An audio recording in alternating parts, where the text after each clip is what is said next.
നമസ്കാരം. 1988 ഫെബ്രുവരി 12 രാവിലെ ഏകദേശം ഒരു 7:30 മണിയായി കാണും. കോട്ടയത്തിന് സമീപത്തുള്ള കാണങ്കാവുള്ള ജോണിയുടെ വീട്ടിലെ ബെല്ല് ആ സമയത്താണ് അടിക്കുന്നത്. ബെല്ലടിക്കുന്ന ശബ്ദം കേട്ട് ജോണി വാതിൽ തുറന്നപ്പോൾ അടുത്ത വീട്ടിലെ പെൺകുട്ടി രക്തത്തിൽ കുളിച്ച് നിൽക്കുന്നതാണ് അദ്ദേഹം കണ്ടത്. ആ പെൺകുട്ടിയെ കണ്ടതും ജോണി അവളെ വീട്ടിനകത്തേക്ക് വിളിച്ചു. ജോണിയുടെ ശബ്ദം കേട്ട് വീട്ടിനകത്തുള്ള മറ്റ് അംഗങ്ങളും ഓടിയെത്തി. സകലരും ശരിക്കും ഞെട്ടലോട് കൂടിയാണ് ആ കാഴ്ച കണ്ടത്. ആ പെൺകുട്ടിയുടെ തലയിൽ കൂടി രക്തം ഒഴുകിയിറങ്ങുകയാണ്. ആ കാഴ്ച കണ്ടതും ജോണി ഉടൻ തന്നെ സമീപത്തുള്ള ആംബുലൻസ് ഡ്രൈവറെ വിവരം അറിയിച്ചു. ആംബുലൻസ് ഡ്രൈവറെ വിവരം അറിയിച്ച ആ നിമിഷത്തിൽ ആ പെൺകുട്ടി ജോണിയോട് എന്താണ് സംഭവിച്ചതെന്ന് സൂചിപ്പിക്കുകയും ചെയ്തു. ആ പെൺകുട്ടി പറഞ്ഞ കാര്യം കേട്ടതും ജോണിയും വീട്ടുകാരും ആ പെൺകുട്ടിയുമായി അവളുടെ വീട്ടിലേക്ക് നടന്നു. ആ വീട്ടിലെത്തി അവർ വീടിൻ്റെ വാതിൽ തുറന്ന് അകത്തേക്ക് കടന്നു. അകത്ത് ഒരു മുറിയിൽ ആ പെൺകുട്ടിയുടെ അനുജത്തെ തലയ്ക്ക് അടിയേറ്റ് അതുപോലെ രക്തത്തിൽ കുളിച്ചു കിടക്കുകയാണ്. മറ്റൊരു മുറിയിൽ ആ വീട്ടിലെ ഗൃഹനാഥ കുട്ടിയമ്മ അടിയേറ്റ് തല ചിതറി കിടക്കുകയാണ്. ആ കാഴ്ച കണ്ടതും ആ കുട്ടി അലറി കരഞ്ഞു തുടങ്ങി. ഈ സമയത്ത് ജോണി വിവരം അറിയിച്ചനുസരിച്ച് ആംബുലൻസും അതുപോലെ തന്നെ പോലീസും സ്ഥലത്തെത്തി. കോട്ടയം ഈസ്റ്റ് പോലീസാണ് സ്ഥലത്തെത്തിയിരിക്കുന്നത്. ആംബുലൻസിൽ ആ പെൺകുട്ടിയെയും അവളുടെ അനിയത്തെയും ഹോസ്പിറ്റലിലേക്ക് ഷിഫ്റ്റ് ചെയ്തു. പോലീസ് വല്ലാത്തൊരു അമ്പരപ്പോടു കൂടിയാണ് ആ വീടിനകത്ത് രംഗങ്ങളൊക്കെ കാണുന്നത്. അവിടെ ഒരു തരത്തിലുമുള്ള മോഷണ ശ്രമവും നടന്നതായിട്ട് ഒരു സൂചനയുമില്ല. അങ്ങനെ തോന്നിയതും ഈസ്റ്റ് പോലീസ് ഹയർ ഒഫീഷ്യൽസിനെ വിവരം അറിയിച്ചു. ഹയർ ഒഫീഷ്യൽസ് വിവരം അറിഞ്ഞതും SP ഹോർമിസ് തരകനും ഫോറൻസിക് വിഭാഗവും അതുപോലെ ഡോഗ് സ്ക്വാഡും സ്ഥലത്തെത്തി. തികച്ചും അമ്പരപ്പിക്കുന്ന ഒരു കാര്യമാണ് സംഭവിച്ചിരിക്കുന്നത്. കുട്ടിയമ്മ എന്ന ആ സ്ത്രീയെ സമീപത്തുള്ള എല്ലാ വീട്ടുകാർക്കും നല്ല പരിചയമാണ്. ആളുകളോടൊക്കെ മാന്യമായി ഇടപെടുന്ന, പെരുമാറുന്ന, എപ്പോഴും ഒരു പുഞ്ചിരി മുഖത്ത് സൂക്ഷിക്കുന്ന കുട്ടിയമ്മയെ എല്ലാവർക്കും വലിയ കാര്യമാണ്. അവരുടെ 2 മക്കളിൽ മൂത്ത കുട്ടി MBBS പഠിക്കുകയാണ്. ഇളയ പെൺകുട്ടി എഞ്ചിനീയറിംഗിനാണ് പഠിക്കുന്നത്. നന്നായി പഠിക്കുന്ന ആ പെൺകുട്ടികളെയും നാട്ടുകാർക്ക് നന്നായിട്ട് അറിയാം. ആ വീട്ടിൽ അങ്ങനെ ഒരു സംഭവം ഉണ്ടായതിൽ സ്വാഭാവികമായിട്ടും വല്ലാത്തൊരു അസ്വസ്ഥതയും ദേഷ്യവും നാട്ടുകാർക്ക് മുഴുവനുണ്ട്. ആ സമയത്താണ് പോലീസ് നായ ആ വീടിനുള്ളിൽ മണം പിടിച്ചതിന് ശേഷം പുറത്തേക്ക് ഓടിയിറങ്ങിയത്. വീട്ടിൽ നിന്ന് പുറത്തേക്ക് ഇറങ്ങി ഓടിയ നായ അവിടെ നിന്ന് നേരെ ഓടിയെത്തിയത് ഒരു സോമില്ലിന്റെ അടുത്തേക്കാണ്. ധാരാളം തടികൾ അവിടെ കിടപ്പുണ്ട്. തടി അറുക്കുന്ന ആ മില്ലിനെ ചുറ്റിപ്പറ്റി നിന്ന ആ നായ അതിനുശേഷം അവിടെ നിന്ന് തിരിച്ച് കുട്ടിയമ്മയുടെ വീട്ടിലേക്ക് ഓടി. കുട്ടിയമ്മയുടെ വീട്ടിലേക്ക് ഓടിയെത്തിയ ആ നായയുടെ പുറകെ ജനവും ആ പരിശീലകരും ഓടിക്കൊണ്ടിരിക്കുകയാണ്. പോലീസ് നായ എന്തോ കണ്ടുപിടിച്ചു എന്നുള്ളൊരു സംശയം സ്വാഭാവികമായിട്ടും പോലീസ് നായയുടെ പുറകെ ഓടുന്ന ആൾക്കാർക്കൊക്കെ ഉണ്ട്. എല്ലാവരും കൂടി ഓടിയെത്തുമ്പോൾ പോലീസ് നായ കുട്ടിയമ്മയുടെ വീടിന്റെ ഇടതു ഭാഗത്തുള്ള മുറിയുടെ സമീപത്ത് നിൽക്കുകയാണ്.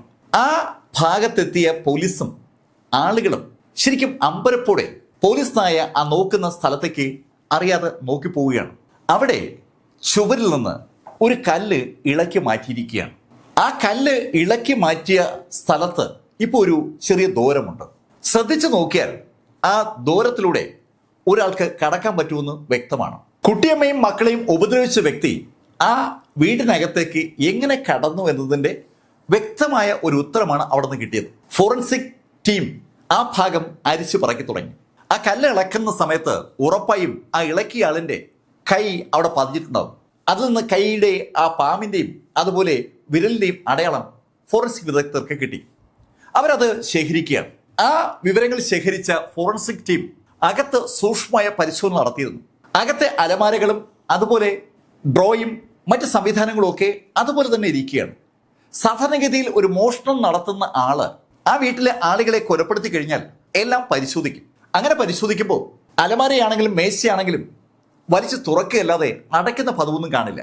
അടുക്കളയിൽ അരിക്കകത്തൊക്കെ പണം പൊഴിച്ചു വെക്കുന്ന ആളുകൾ ഉള്ളതുകൊണ്ട് ആ അരിക്കലൊക്കെ മറിച്ചിടുന്ന പതിവും കള്ളന്മാരുടെ ഭാഗത്തുനിന്ന് ഉണ്ടാകാറുണ്ട്. അങ്ങനെ ഒരു തരത്തിലുമുള്ള അന്വേഷണവും കള്ളൻ ആ വീട്ടിൽ നടത്തിയതിൻ്റെ ഒരു ലക്ഷണവും പോലീസിന് കാണാൻ പറ്റിയില്ല. ഫോറൻസിക് ടീമും അന്വേഷണ ഉദ്യോഗസ്ഥരും ആ കാര്യം പ്രത്യേകം നോട്ട് ചെയ്തു. അതിനിടയിലാണ് അവർക്ക് ആ ഇളക്കി മാറ്റിയ കല്ല് വഴി കള്ളൻ അകത്തേക്ക് കടന്ന റൂം പരിശോധിക്കാൻ അവസരം കിട്ടിയത്. അവിടെ ഒരു കർട്ടനുണ്ട്. ആ കർട്ടന്റെ ഭാഗത്തേക്ക് കള്ളൻ എത്തിയതിൻ്റെ എല്ലാ ലക്ഷണവും ഉണ്ട്.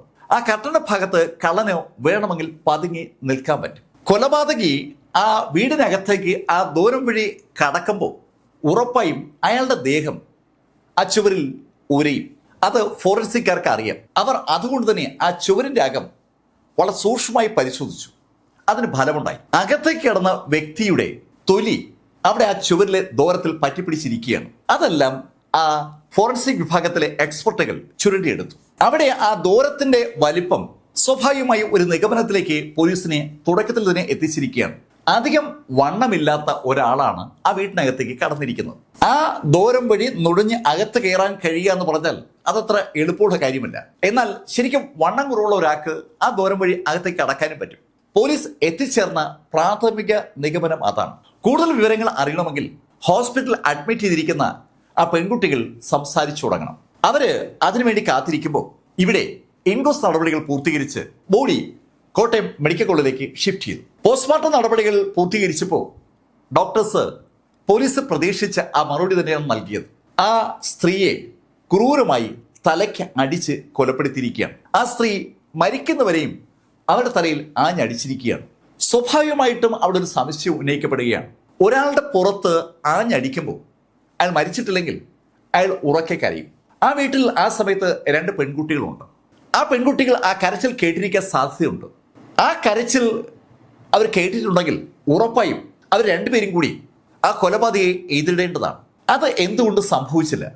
അതിനെക്കുറിച്ചുള്ള ഒരു ഉത്തരം കിട്ടണമെങ്കിൽ പെൺകുട്ടികൾക്ക് ബോധം വരണം. അവരോട് സംസാരിച്ചാലേ അതിന്റെ ഒരു ധാരണ കിട്ടും. അതിനെക്കുറിച്ച് പോലീസ് വിശദമായി ചർച്ച ചെയ്യുമ്പോഴാണ് മെഡിക്കൽ കോളേജിൽ നിന്ന് ആ വിവരം അവരെ തേടി വരുന്നത്. ആ മൂത്ത പെൺകുട്ടി ഇപ്പോൾ ബോധത്തിലേക്ക് മടങ്ങി വന്നിരിക്കുകയാണ്. ആ പെൺകുട്ടിക്ക് ബോധം വന്ന കാര്യം പോലീസ് അറിയുമ്പോൾ പോലീസിന് സമാന്തരമായി മറ്റൊരു വിവരം കൂടി കിട്ടി. അത് ഈ കുട്ടിയമ്മയുടെ വീടിന്റെ പരിസരം പരിശോധിക്കുന്ന പോലീസിൽ നിന്ന് കിട്ടിയതാണ്. അവർക്ക് ആ വീടിന്റെ പറമ്പിൽ നിന്ന് ഒരു തടിക്കഷ്ണം കിട്ടി. ആ തടിക്കഷ്ണത്തിൽ ഒരു നമ്പർ രേഖപ്പെടുത്തിയിട്ടുണ്ട്. സാമില്ലികർ രേഖപ്പെടുത്തുന്ന നമ്പറാണ് അതിനകത്തുള്ളത്. ഏത് മില്ലിൽ നമ്മൾ തടി കൊണ്ട് ചെന്നാലും അവിടെ ആ തടി വാങ്ങിച്ചു കഴിഞ്ഞാൽ ഒരു നമ്പർ രേഖപ്പെടുത്തി വയ്ക്കും. അതേപോലെ രേഖപ്പെടുത്തപ്പെട്ട നമ്പറാണ് ആ തടിയിലുള്ളത്. സോമില്ലിന്റെ ഒരു ഐഡന്റിറ്റിയാണ് ആ നമ്പർ എന്ന് വേണമെങ്കിൽ നമുക്ക് പറയാം. അതുകൊണ്ട് തന്നെ പോലീസിന് ആ സോമിൽ കണ്ടുപിടിക്കാൻ അധികം ബുദ്ധിമുട്ടൊന്നും ഉണ്ടായില്ല.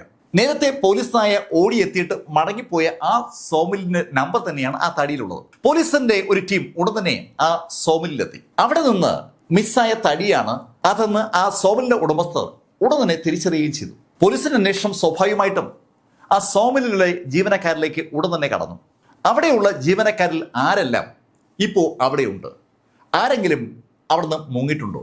വളരെ വിശദമായ ഒരു അന്വേഷണം ആ വിഷയവുമായി ബന്ധിപ്പിച്ച് പോലീസ് സ്റ്റാർട്ട് ചെയ്തു. പോലീസിന്റെ ഒരു ടീം ആ സോമലിലെ ജീവനക്കാരെയും അവരുടെ ബന്ധങ്ങളെയും അവരുടെ ആ ദിവസത്തെ ആക്ടിവിറ്റിയും ബേസ് ചെയ്തുകൊണ്ട് അന്വേഷണം നടക്കുമ്പോൾ ഒരു ടീം കോട്ടയം മെഡിക്കൽ കോളേജിൽ അഡ്മിറ്റ് ചെയ്തിരിക്കുന്ന ആ മൂത്ത പെൺകുട്ടിയുടെ അടുത്തേക്ക് എത്തി. ആ മൂത്ത പെൺകുട്ടിയാണ് യഥാർത്ഥത്തിൽ അടുത്തുള്ള വീട്ടിൽ ചെന്ന് രാവിലെ വിവരം പറഞ്ഞത്. വിവരം പറഞ്ഞു കഴിഞ്ഞ് ഏതാനും മിനിറ്റുകൾ കഴിഞ്ഞപ്പോൾ തന്നെ അവളുമായി ആ വീട്ടുകാർ കുട്ടിയമ്മയുടെ വീട്ടിലേക്ക് വന്നു.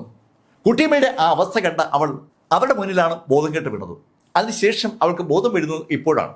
ബോധം വീണ ആ പെൺകുട്ടിക്ക് പോലീസിനോട് സംസാരിക്കാൻ കഴിയുമെന്ന് ഡോക്ടേഴ്സ് അറിയിച്ചതിന്റെ അടിസ്ഥാനത്തിൽ പോലീസ് അവളോട് കാര്യങ്ങൾ ചോദിച്ചു തുടങ്ങി. അവള് രാത്രി പഠിച്ചുകൊണ്ടിരിക്കുകയായിരുന്നു. അവൾക്ക് കഴിഞ്ഞ ദിവസത്തെ സംഭവങ്ങൾ കൃത്യമായി ഓർമ്മയുണ്ട്. രാത്രി ഏകദേശം 12 മണിയായി കാണും. അപ്പോഴും അവള് പഠിച്ചുകൊണ്ടിരിക്കുകയാണ്. അവള് നോട്ട്ബുക്കിൽ ചില കാര്യങ്ങൾ കുറിച്ചുകൊണ്ടിരിക്കുമ്പോഴാണ് തികച്ചും അപ്രതീക്ഷിതമായി അവളുടെ തലയിൽ ആരോ അടിച്ചത്. അടിയേറ്റ് അവൾ ആ മേശ പുറത്തേക്ക് തല കുനിച്ചുപോയി. ആ നിമിഷത്തിൽ അവൾക്ക് ബോധം പോയതാണ്. അതുകൊണ്ട് തന്നെ പിന്നീട് നടന്ന കാര്യങ്ങളൊന്നും അവൾക്ക് ഓർമ്മയില്ല. പോലീസിനെ അലട്ടിയിരുന്ന ഒരു ചോദ്യത്തിന്റെ ഭാഗികമായ ഉത്തരം ആ നിമിഷത്തിൽ പോലീസിന് കിട്ടുകയാണ്. കുട്ടിയമ്മയെ പലതവണ ആ കൊലപാതകി ആഞ്ഞടിച്ചിട്ടുണ്ട്. അങ്ങനെ അടിക്കുന്ന സമയത്ത് കുട്ടിയമ്മ ഉറക്കെ കരയാനുള്ള സാധ്യതയുണ്ട്. ആ കരച്ചിൽ ആ വീട്ടിലെ കുട്ടിയമ്മയുടെ മക്കൾ എന്തുകൊണ്ട് കേട്ടില്ല എന്നതിന്റെ ഉത്തരം ഇപ്പോൾ ആദ്യത്തെ ആ പെൺകുട്ടിയുടെ വാചകത്തിലൂടെ പോലീസിന് മനസ്സിലാവുകയാണ്. അടിയേറ്റ് ബോധം പോയ ആ പെൺകുട്ടി ആ മേശപ്പുറത്ത് ബോധം കെട്ട് കിടക്കുമ്പോൾ കൊലപാതകി രണ്ടാമത്തെ പെൺകുട്ടിയെ സമീപിച്ചതാണ്. രാത്രി ഏകദേശം 12 മണിയായി എന്ന് ആദ്യത്തെ പെൺകുട്ടി പറഞ്ഞിരിക്കുന്നത് കൊണ്ട് രണ്ടാമത്തെ പെൺകുട്ടി ആ സമയത്ത് നല്ല ഉറക്കത്തിലായിരിക്കും. ഉറങ്ങിക്കിടുന്ന അവളുടെ തലയിലേക്കും ആ കൊലപാതകി ആഞ്ഞടിച്ചു കാണും. അതിനുശേഷമായിരിക്കും അയാൾ കുട്ടിയമ്മയുടെ അടുത്തെത്തിയത്. ആദ്യത്തെ 2 പെൺകുട്ടികളെയും കൊലപ്പെടുത്താത്ത ആ ആള് കുട്ടിയമ്മയെ പക്ഷേ അടിച്ച് കൊലപ്പെടുത്തിയിരിക്കുകയാണ്. കുട്ടിയമ്മയുടെ തലയിൽ ശക്തമായി അടിച്ചിട്ടും കുട്ടിയമ്മയുടെ ബോധം പോകാത്തത് കൊണ്ടായിരിക്കും അയാൾ വീണ്ടും കുട്ടിയമ്മയുടെ തലയിൽ ആഞ്ഞടിച്ചത്. അതായിരിക്കണം കുട്ടിയമ്മയുടെ മരണകാരണം. പോലീസിന് ഇപ്പോൾ ഏകദേശം ഒരു ധാരണ ഉണ്ടായിട്ടുണ്ട്. ആ കാര്യം ഒന്നുകൂടെ കൺഫേം ആക്കാൻ വേണ്ടി പോലീസ് ആ പെൺകുട്ടിയോട് ചോദിച്ചു, എന്തുകൊണ്ടായിരിക്കാം നിന്റെ അമ്മ ഉറക്കെ കരഞ്ഞിട്ടും അടുത്ത വീട്ടുകാർ കേൾക്കാത്തത്? സർ, 12 മണിയോട് അടുപ്പിച്ച് നല്ല മഴയുണ്ടായിരുന്നു. വീടിന്റെ മുകളിൽ വെള്ളം വീഴുന്ന ശബ്ദം നന്നായി കേൾക്കാമായിരുന്നു. അടുത്ത വീട്ടുകാരും കുട്ടിയമ്മയുടെ ശബ്ദം കേട്ടിട്ടില്ല. അതിന്റെ കാരണമാണ് ആ പെൺകുട്ടി പറയുന്നത്. സ്വാഭാവികമായിട്ട് പോലീസ് അടുത്ത വീട്ടുകളിലേക്ക് തിരക്കി. അവർക്കൊക്കെ ആ കാര്യം അറിയാം. തലേദിവസം രാത്രി നന്നായി മഴ പെയ്യുന്നുണ്ടായിരുന്നു. സാധാരണഗതിയിൽ ഫെബ്രുവരിയിൽ മഴ പെയ്യുന്ന പതിവുള്ളതല്ല. പക്ഷേ വേനൽ മഴ അപ്രത്യക്ഷമായിട്ട് പെയ്യാറുണ്ട്. അങ്ങനെ ഒരു ദിവസത്തിലാണ് ഈ സംഭവം നടന്നിരിക്കുന്നത്.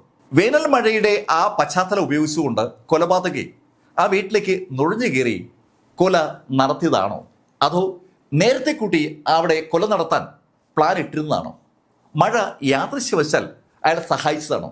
ഒരുപാട് ചോദ്യങ്ങൾ പോലീസിന് മുന്നിലേക്ക് വരുന്നുണ്ട്. ഇനിയാണ് ആ നിർണായകമായ ചോദ്യം. ആ വീട്ടിൽ നിന്ന് ഒന്നും മോഷണം പോയിട്ടില്ല. അങ്ങനെയാണെങ്കിൽ പിന്നെ എന്തിനാ ആ വീട്ടിനകത്ത് കയറി ആ 2 പെൺകുട്ടികളെ തലയടിച്ച് പൊട്ടിച്ചിട്ട് അവരുടെ അമ്മയെ തലക്കടിച്ച് കൊന്നത്? ഒരു ഉത്തരവും ആ ചോദ്യത്തിന് പോലീസിന് തുടക്കത്തിൽ കിട്ടിയില്ല. ഏത് കൃത്യത്തിനും ഒരു മോട്ടീവ് വേണമല്ലോ, ഒരു കാരണം വേണമല്ലോ. കുട്ടിയമ്മയെ കൊലപ്പെടുത്താനും കുട്ടിയുടെ മക്കളെ ആക്രമിച്ച് പരിക്കേൽപ്പിക്കാനും ആ കൊലപാതകയെ പ്രേരിപ്പിച്ച വിഷയം അതാണ് പോലീസിനെ അലട്ടുന്ന കാര്യം. ആ വീട്ടിൽ നിന്ന് ഒന്നും മോഷണം പോയിട്ടില്ല എന്ന് ഏകദേശം ഉറപ്പാണ്. പോസ്റ്റ്മോർട്ടം നടപടികൾ പൂർത്തീകരിച്ച് കുട്ടിയമ്മയുടെ ബോഡി സംസ്കരിക്കാനുള്ള നടപടികളിലേക്ക് കടക്കുമ്പോൾ ഇളയ പെൺകുട്ടിയും ബോധത്തിലേക്ക് മടങ്ങി വന്നു. അവളോടും പോലീസ് കാര്യങ്ങൾ തിരക്കി. അവൾക്ക് ശരിക്കും ഒന്നും ഓർമ്മയില്ല എന്നതാണ് സത്യം. അവള് നല്ല ഉറക്കത്തിലായിരുന്നു. തലയിൽ എന്തോ പതിച്ചതുപോലെ ഉറക്കത്തിൽ അവൾക്ക് തോന്നിയിരുന്നു. പിന്നീട് ഒന്നും ഓർമ്മയില്ല. അവൾക്ക് ഓർമ്മ വരുമ്പോൾ അവള് ആശുപത്രി കിടക്കയിലാണ്. അവളുടെ അമ്മ മരണപ്പെട്ടതുപോലും അവള് അറിഞ്ഞിട്ടില്ല. തലയിൽ കെട്ടുമായി ചേച്ചി അവളുടെ അടുത്തേക്ക് വന്നപ്പോഴാണ് ചേച്ചിക്ക് അടികിട്ടിയ കാര്യം അവൾ യഥാർത്ഥത്തിൽ അറിയുന്നത്. ആ ഇളയ പെൺകുട്ടിയോട് അവളുടെ അമ്മ കൊല്ലപ്പെട്ട കാര്യം എങ്ങനെ പറയണം എന്ന കൺഫ്യൂഷനിൽ പോലീസ് മാത്രമല്ല അവരുടെ ബന്ധുക്കളും എത്തി നിൽക്കുകയാണ്. ശരിക്കൊരു വല്ലാത്തൊരവസ്ഥ. പക്ഷേ ആ 2 പെൺകുട്ടികൾക്കും അവരുടെ അമ്മയുടെ ശവസംസ്കാര ചടങ്ങിൽ പങ്കെടുക്കണമല്ലോ. ബന്ധുക്കൾ ഒരു പരുവത്തിൽ അവരെ ഹോസ്പിറ്റലിൽ നിന്ന് അവരുടെ വീട്ടിലേക്ക് കൊണ്ടുവന്നു. അവിടെ വരുമ്പോഴാണ് ആ ഇളയ പെൺകുട്ടി യഥാർത്ഥത്തിൽ ആ രംഗം തിരിച്ചറിയുന്നത്. അവളുടെ അമ്മ കൊല്ലപ്പെട്ട കാര്യം. ശരിക്കും അതൊരു വല്ലാത്ത കാഴ്ചയായിരുന്നു. ആ പെൺകുട്ടി തലയിൽ കെട്ടുമായി അലമുറയിട്ട് കരയുമ്പോഴേക്കും അവളെ ആശ്വസിപ്പിക്കാൻ പറ്റാത്ത ഒരു സാഹചര്യത്തിൽ നാട്ടുകാരും ബന്ധുക്കളൊക്കെ എത്തിയിരിക്കുകയാണ്. ശരിക്കും പോലീസ് അന്ന് അവിടെ ഉണ്ട്. SP ഹോർമിസ് തരകനും അവിടെ ഉണ്ട്. ആ കാഴ്ച കണ്ട ഹോർമിസ് തരകൻ സ്വാഭാവികമായിട്ട് ആ നിമിഷത്തിൽ മനസ്സിലൊരു തീരുമാനമെടുത്തു. എന്ത് വില കൊടുത്തും ആ പ്രതിയെ പിടിക്കുമെന്ന്. ശരിക്കും അത്രയും ഉള്ളുലയ്ക്കുന്ന ഒരു കാഴ്ചയാണ് ആ സമയത്ത് അദ്ദേഹം കണ്ടത്. ഹോർമിസ് തരകൻ ശരിക്കും ശാസ്ത്രീയമായ ഒരു അന്വേഷണത്തിലേക്ക് ഇപ്പോഴാണ് കടക്കുന്നത്. ഈ ശൈലിയിൽ മോഷണം നടത്തുന്ന ആളുകളുടെ ഒരു ലിസ്റ്റ് തയ്യാറാക്കാൻ അദ്ദേഹം സഹപ്രവർത്തകരോട് ആവശ്യപ്പെട്ടു. ഒരു ടീം തന്നെ ഹോർമിസ് തരകന്റെ കീഴിൽ ഈ അന്വേഷണവുമായി ബന്ധപ്പെട്ടുണ്ട്. മോഡസ് ഓഫ് ഓപ്പറാൻഡി എന്നാണ് ആ ശൈലിക്ക് പറയുക. ഒരേ ശൈലിയിൽ കാര്യങ്ങൾ ചെയ്യുന്ന ആളുകളെ ഒരു ഗ്രൂപ്പായി പോലീസ് പെടുത്തിയിട്ടുണ്ടാവും. ഒരുപാട് മോഷ്ടാക്കൾ ഉണ്ടാവും. ഓരോരുത്തരും മോഷ്ടിക്കുന്നത് ഓരോ രീതിയിലാണ്. ഭിത്തി തുറന്ന് അകത്ത് കടന്ന് മോഷ്ടിക്കുന്ന ആളുകൾ അത് തന്നെ തുടർന്നുകൊണ്ടേയിരിക്കും. വാതിൽ പൊളിച്ച് അകത്ത് കിടക്കുന്ന ആളുകൾ അത് തന്നെ തുടരും. മോഷണത്തിനിടയിൽ എന്ത് പ്രേരണ ഉണ്ടായാലും കൊലപാതകം നടത്താത്ത മോഷ്ടാക്കളുമുണ്ട്, കൊല നടത്തുന്ന മോഷ്ടാക്കളുമുണ്ട്. അതും ഒരു ഓപ്പറേഷൻ രീതിയാണ്. ഇതെല്ലാം പോലീസ് നോട്ട് ചെയ്ത് ലിസ്റ്റ് ചെയ്തിട്ടുണ്ട്. ഇവിടെ മോഷണ ശ്രമത്തിനിടയിലാണ് കൊല നടന്നതെന്ന് പറയാൻ പറ്റില്ല. കാരണം നേരത്തെ സൂചിപ്പിച്ചു തന്നെയാണ്, ആ വീട്ടിൽ നിന്ന് ഒന്നും മോഷണം പോയിട്ടില്ല. എന്തായാലും കൊല നടത്തിയ രീതി അത് പോലീസ് നോട്ട് ചെയ്തിട്ടുണ്ട്. ഇവിടെ ബ്ലണ്ടായിട്ടുള്ള ഒരു ഓബ്ജക്റ്റ് ഉപയോഗിച്ച്, അത് പാര പോലെയോ തടി പോലെയോ ഉള്ളോ എന്തോ സാധനം ഉപയോഗിച്ചാണ് അടിച്ചിരിക്കുന്നത്. എന്താണ് ഉപയോഗിച്ചതെന്ന് ഇപ്പോൾ പോലീസിന് അറിയാം. അത് ആ മില്ലിൽ നിന്ന് നഷ്ടപ്പെട്ടിരിക്കുന്ന ആ തടിയാണ്. ആ തടി കൊണ്ട് ശക്തമായി അടിച്ചിരിക്കുകയാണ്. അങ്ങനെ വീടിനടുത്ത് നിന്ന് കളഞ്ഞു കിട്ടുന്ന സാധനങ്ങൾ ഉപയോഗിച്ച് കൊലപാതകം നടത്തുന്ന ആളുകൾ, ആ ശൈലിയിലുള്ള ആളുകളുടെ പേരുവിവരങ്ങളും പോലീസിന്റെ ലിസ്റ്റിലുണ്ട്. അങ്ങനെയാണ് പോലീസ് ഒരാളിലേക്ക് അന്വേഷണം ചുരുക്കുന്നത്. പോലീസ് റെക്കോർഡിൽ അയാൾ കഴിഞ്ഞ കുറേ നാളുകളായി ജയിലിലാണ്. ഈ അടുത്ത കാലത്ത് അയാൾ പരോളിൽ ഇറങ്ങിയതാണ്. പരോളിൽ ഇറങ്ങി അയാൾ ശരിക്കും മുങ്ങിയിരിക്കുകയാണ്. അയാൾ പരോളിൽ ഇറങ്ങി മുങ്ങിയ സമയത്താണ് കുട്ടിയമ്മയുടെ കൊല നടന്നിരിക്കുന്നത്. അയാളുടെ മോഡ് ഓഫ് ഓപ്പറേഷൻ അറിയാവുന്ന പോലീസിന് അയാളായിരിക്കും ആ കൊല നടത്തിയെന്ന് മനസ്സിലാക്കാൻ അധികം ബുദ്ധിമുട്ടൊന്നും ഉണ്ടായില്ല. അയാളുടെ പേര് കൃഷ്ണൻ എന്നാണ്. കൃഷ്ണന്റെ സ്ഥിരം ക്രൈമുകളുമായി ഈ ക്രൈമിന് ഒരു ബന്ധമുണ്ട്. പോലീസ് കൃഷ്ണനെ ഏത് വിധേനയും പിടികൂടാനുള്ള ഒരു ശ്രമം ആരംഭിച്ചു. നമ്മൾ പറയില്ലേ പോലീസ് വല വിരിച്ചെന്നും, അതുപോലെ പോലീസ് എല്ലാ മേഖലയും അരിച്ച് പറക്കി തുടങ്ങി. കോട്ടയം മുഴുവൻ അരിച്ച് പറക്കിയിട്ടും അയാളുടെ പൊടി പോലും പോലീസ് കിട്ടിയില്ല. സമീപത്തെ ജില്ലകളിലേക്ക് സ്വാഭാവികമായിട്ടും അന്വേഷണം വ്യാപിപ്പിച്ചു. എറണാകുളം ഇന്നത്തെ പോലെ ഗുണ്ടകളെ കൊണ്ട് നിറഞ്ഞ ഒരു കാലഘട്ടമൊന്നും അല്ല അന്ന്. എന്നാലും എറണാകുളത്ത് ഗുണ്ടാ പ്രവർത്തനങ്ങളൊക്കെ ഒന്ന് പച്ചപിടിച്ച് വരികയാണ്. അവിടെയും പോലീസിന്റെ അന്വേഷണം എത്തി. അങ്ങനെ അന്വേഷിക്കുമ്പോഴാണ് പോലീസിന് നിർണായകമായ ഒരു ഇൻഫർമേഷൻ കിട്ടിയത്. എറണാകുളത്തുള്ള ഗുണ്ടകളുമായി കണക്ട് ചെയ്ത് ഒരു ഓപ്പറേഷനുമായി ബന്ധപ്പെട്ട് കൃഷ്ണൻ ഇപ്പോൾ തമിഴ്നാട്ടിലാണ്. പോലീസിന്റെ അന്വേഷണം സ്വാഭാവികമായിട്ടും തമിഴ്നാട്ടിലെത്തി. തമിഴ്നാട്ടിൽ മധുരയ്ക്ക് സമീപത്തുള്ള ഒരു തിരുട്ടു ഗ്രാമം എന്ന് വിളിക്കപ്പെടുന്ന ഒരു സ്ഥലത്താണ് കൃഷ്ണൻ ഇപ്പോൾ തമ്പടിച്ചിരിക്കുന്നത്. അത് അയാളുടെ താവളമാക്കി അയാൾ മാറ്റിയിരിക്കുകയാണ്. കൊലപാതകങ്ങൾ നടത്തിക്കഴിഞ്ഞാൽ അല്ലെങ്കിൽ മോഷണം നടത്തിക്കഴിഞ്ഞാൽ ഒളിവിൽ കഴിയാൻ ഏറ്റവും എളുപ്പമുള്ള സ്ഥലം ആ തിരുട്ടു ഗ്രാമമാണ്. അവിടേക്ക് സാധാരണഗതിയിൽ പോലീസ് വരാറില്ല. പോലീസ് ദൂരം നിന്ന് എത്തുമ്പോൾ തന്നെ അവിടെ ആ വിവരം അറിയിക്കാനുള്ള സെറ്റപ്പ് ഒക്കെ ആ തിരുട്ട് ഗ്രാമത്തിലുണ്ട്. മധുരയിലെത്തിയ ഹോമിസ് തരകനും സംഘവും ആ വിവരം കൃത്യമായും അവിടുത്തെ പോലീസിൽ നിന്ന് അറിഞ്ഞു. കൃഷ്ണൻ ആ ഗ്രാമത്തിൽ ഉണ്ടെന്നുള്ള കാര്യം ഉറപ്പാക്കിയ പോലീസ് തമിഴ്നാട് പോലീസിന്റെ സഹായത്തോടുകൂടി അവസാനം കൃഷ്ണനെ അങ്ങ് പോക്കി. കൃഷ്ണനെ അവര് പൊക്കുമ്പോഴത്തേക്കും സന്ധ്യ കഴിഞ്ഞിരുന്നു. അവിടുന്ന് തിരുവനന്തപുരം വഴി കോട്ടയത്തേക്ക് വരാനാണ് ഹോമിസ് തരകനും ടീമും തീരുമാനിച്ചത്. വരുന്ന വഴിക്ക് ശരിക്കും രാത്രി ആയതുകൊണ്ട് അവര് ഒരു ലോഡ്ജിൽ മുറിയെടുത്ത് തങ്ങാൻ തീരുമാനിച്ചു. കഴിഞ്ഞ കുറേ ദിവസത്തെ അവരുടെ അന്വേഷണത്തിന് ഫലമുണ്ടായതാണല്ലോ. അതിൻ്റെതായ ഒരു ആഹ്ലാദം എല്ലാ പോലീസുകാർക്കും ഉണ്ടായിരുന്നു. കൃഷ്ണനെ കൈവിലങ്ങ് വെച്ച് മധുരയിൽ നിന്ന് അതുവരെ അവർ കൊണ്ടുവന്നതാണ്. രാത്രി ഉറങ്ങുന്ന സമയത്ത് വീണ്ടും അവനെ ആ വിലങ്ങ് വെച്ച് കിടത്തുന്നത് ശരിയല്ല എന്നറിയാവുന്ന പോലീസ് സംഘം അവന്റെ വിലങ്ങ് അഴിച്ചതിന് ശേഷം അവനെ കൂടി അവരുടെ കൂട്ടത്തിൽ കിടത്തി. അവന്റെ രണ്ട് വശത്തും പോലീസുകാർ കിടക്കുകയാണ്. പോലീസിന്റെ ശ്രദ്ധ പൂർണ്ണമായും കൃഷ്ണനിലുണ്ട്. ആ മുറിയിൽ നിന്ന് കൃഷ്ണൻ രക്ഷപ്പെടാതിരിക്കാൻ വേണ്ടി ആ മുറിയുടെ പുറത്ത് പൂട്ടിട്ട് പോലീസ് പൂട്ടിയിട്ടുമുണ്ട്. അകത്ത് രണ്ട് പോലീസുകാരും ഉണ്ട്.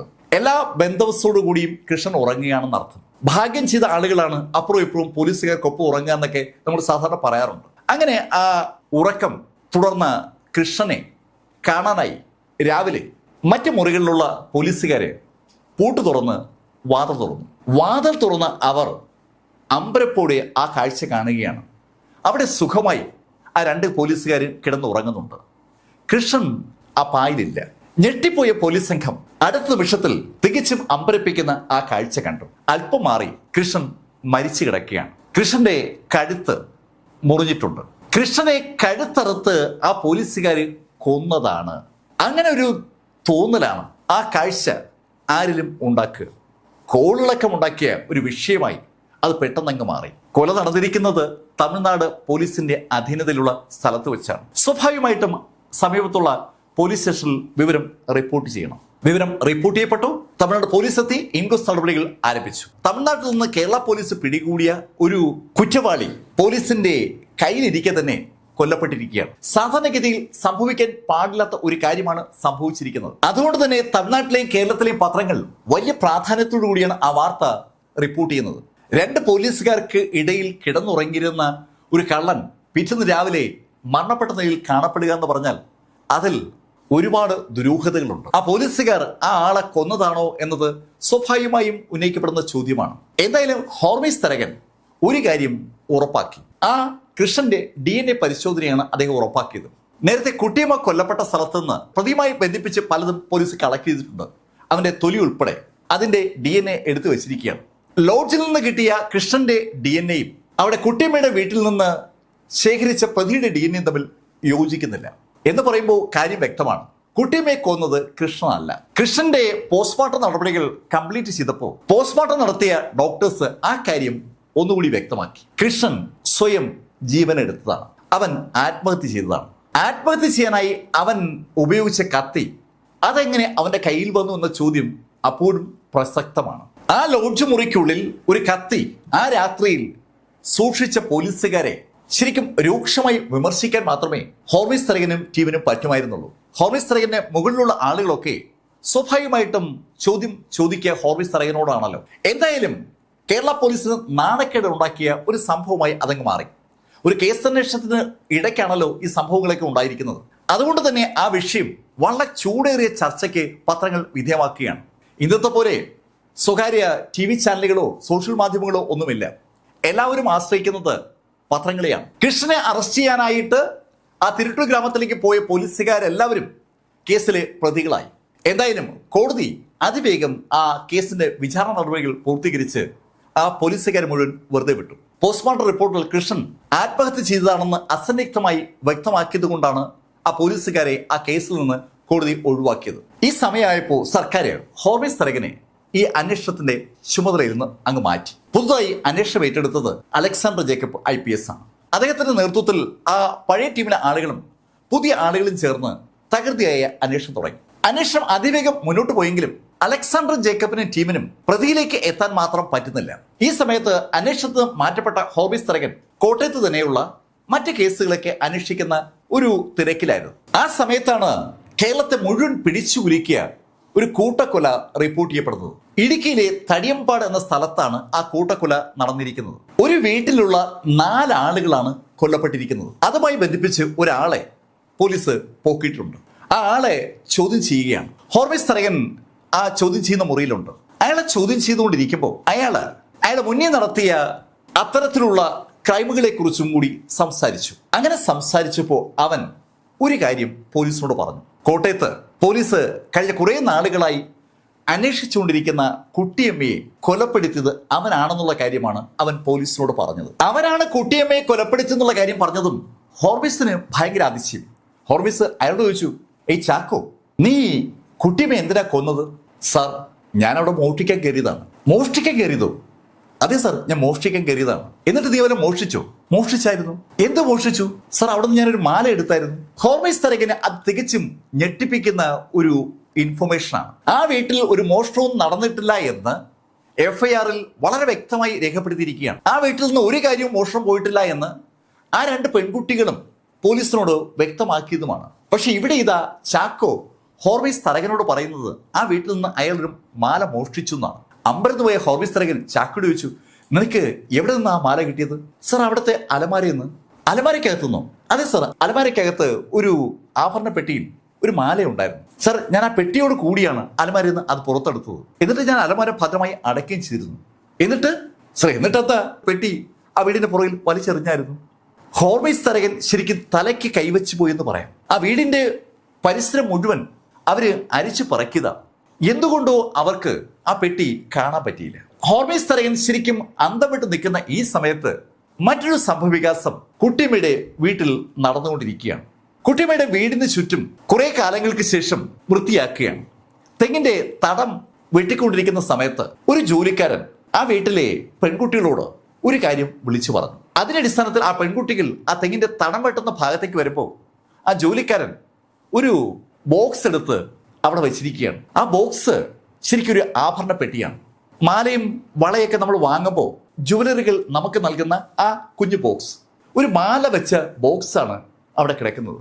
ആ ബോക്സ് കയ്യിലെടുത്ത ആ ചേച്ചിയും അനിയത്തിയും അമ്പരപ്പോടെയാണ് ആ കാര്യം മനസ്സിലാക്കുന്നത്.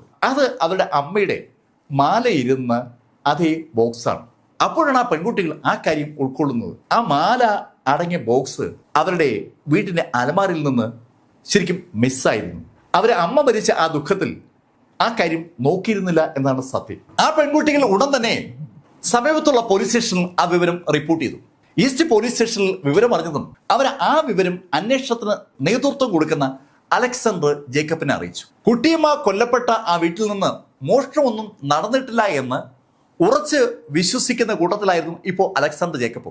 അലക്സാണ്ടർ ജേക്കബ് അന്വേഷണം ഏറ്റെടുക്കുമ്പോൾ അയാളുടെ കൈവശം കിട്ടിയ ആ FIR-ൽ ആ കാര്യം അസന്നിഗ്ധമായി രേഖപ്പെടുത്തിയിരുന്നു. മോഷണമൊന്നും നടന്നിട്ടില്ല എന്നുള്ള കാര്യം. ഇപ്പൊ ഇതാ ആ വീട്ടിൽ നിന്ന് ഒരു മാല മോഷണം പോയിരിക്കുന്നുവെന്ന് ആ കുട്ടികൾ റിപ്പോർട്ട് ചെയ്തിരിക്കുകയാണ്. അപ്പോൾ ആ വീട്ടിൽ കയറിയ ആള് കൊല നടത്തിയതിനു ശേഷം ഒരു മോഷണം നടത്തിയിരിക്കുകയാണ്. അക്കാര്യം അലക്സാണ്ടർ ജേക്കബ് ഉറപ്പിക്കുമ്പോഴാണ് ഹോർമിസ് തരകന്റെ കോള് അലക്സാണ്ടർ ജേക്കബിന് കിട്ടുന്നത്. അവർ അറസ്റ്റ് ചെയ്ത് ഒരാളെ ചോദ്യം ചെയ്തുകൊണ്ടിരിക്കുകയാണെന്നും ആ ആള് കുട്ടിയമ്മയെ കൊലപ്പെടുത്തിയ കാര്യം സമ്മതിച്ചുവെന്നും അയാൾ ആ വീട്ടിൽ നിന്ന് ഒരു മാല മോഷ്ടിച്ചു എന്നുള്ള കാര്യം സമ്മതിച്ചു എന്ന് ഹോർമിസ് തരകൻ അറിയിച്ചതും ചാക്കോയെ ചോദ്യം ചെയ്യുന്ന മുറിയിലേക്ക് ആ നിമിഷം തന്നെ അലക്സാണ്ടർ ജേക്കബ് പാഞ്ഞെത്തി. ശരിക്കും അലക്സാണ്ടർ ജേക്കബും ടീമും കഴിഞ്ഞ കുറേ ദിവസങ്ങളായി ഈ കേസിന്റെ പിന്നിലാണ്. ആ കേസ് ഇതാ തെളിയിക്കപ്പെട്ടിരിക്കുകയാണ്. പക്ഷേ കേസ് അന്വേഷണത്തിന്റെ തുടക്കം മുതൽ ആ കേസിനൊപ്പം ഉണ്ടായിരുന്ന ഹോർമിസ് തരകന്റെ മുന്നിലാണ് ആ കേസ് തെളിഞ്ഞതെന്ന് മാത്രം. അലക്സാണ്ടർ ജേക്കബിന്റെ മുന്നിലിരിക്കുന്ന ആ വ്യക്തിയെ പിന്നീട് കേരളം മുഴുവൻ അറിഞ്ഞു. അതാണ് റിപ്പർ ചാക്കോ. റിപ്പർ ചാക്കോയോട് അലക്സാണ്ടർ ജേക്കബ് എന്തുകൊണ്ട് കുട്ടിയമ്മയുടെ വീട്ടിൽ മോഷണം നടത്തിയെന്ന് ചോദിച്ചപ്പോഴാണ് വളരെ വ്യത്യസ്തമായ ഒരു മറുപടി റിപ്പർ ചാക്കോ പറഞ്ഞത്. ചാക്കോയുടെ മനസ്സിൽ ഈ കുട്ടിയമ്മയുടെ വീടേ ഉണ്ടായിരുന്നില്ല. ചാക്കോ പണമുള്ള ഏതെങ്കിലും വീട്ടിൽ കയറി മോഷണം നടത്താമെന്ന് ഉദ്ദേശിച്ച് അതുവഴി വന്നപ്പോഴാണ് നന്നായി മഴ പെയ്തത്. ഫെബ്രുവരി മാസത്തിൽ സാധാരണഗതിയിൽ മഴ പെയ്യുന്നതല്ല. അതിശക്തമായ ആ വേനൽ മഴ ഒന്ന് കഴിയാൻ വേണ്ടി ചാക്കോ കയറി നിന്നത് ആ തടിമില്ലിലാണ്. തടിമില്ലിൽ ചാക്കോ അങ്ങനെ നിൽക്കുമ്പോൾ ചാക്കോ ചുറ്റുമുള്ള സ്ഥലങ്ങളൊക്കെ ഒന്ന് വീക്ഷിച്ചു. അപ്പോഴാണ് ചാക്കോയുടെ ശ്രദ്ധയിൽ ലൈറ്റ് കത്തി നിൽക്കുന്ന കുട്ടിയമ്മയുടെ വീട് പതിഞ്ഞത്. കുട്ടിയമ്മയുടെ വീട്ടിലെ ഒരു മുറിയിൽ ആ സമയത്ത് ലൈറ്റ് ഉണ്ട്. ആ വീട്ടിലെ ആ മൂത്ത പെൺകുട്ടി MBBS പഠിക്കുന്ന കുട്ടി ആ സമയത്തും പഠിച്ചുകൊണ്ടിരിക്കുകയാണ്.